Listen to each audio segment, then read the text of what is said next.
L'agence européenne de garde-frontières, Frontex, est accusée de tolérer des maltraitances commises sur des migrants. Cela a été plusieurs fois évoqué par le passé.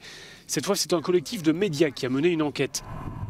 S'appuyant sur des documents internes à Frontex, ces journalistes ont découvert que l'agence avait, à plusieurs reprises, classé sans suite des cas de maltraitance qui avaient pu être rapportés.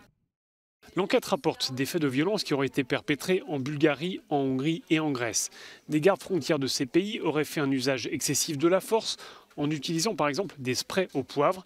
Ils auraient traqué des migrants avec des chiens ou parfois même abusé de certaines personnes. Or, toutes ces affaires ont été classées sans suite par l'agence Frontex. Pire, ajoute un spécialiste des droits de l'homme, en continuant à coopérer avec ces pays, Frontex se rend complice de ces cas de maltraitance.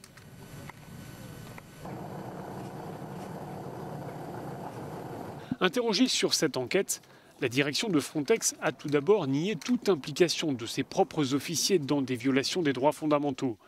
Dans son communiqué, l'agence rappelle que son personnel est soumis à un code de conduite très strict. Et elle souligne que, si elle peut suspendre un agent déployé par Frontex dans le cadre de ses opérations, elle n'a pas autorité sur le comportement des policiers aux frontières locales. L'agence Frontex a été créée en 2004 pour aider les États de l'Union européenne à protéger les frontières extérieures de l'UE. Son rôle a été élargi en 2016. Les agents de Frontex peuvent ainsi assister les fonctionnaires locaux en participant à l'enregistrement et à l'identification des migrants à leur arrivée. Frontex gère actuellement près de 1500 agents provenant de divers États membres et en cas d'urgence, elle dispose d'un vivier de 1500 réservistes.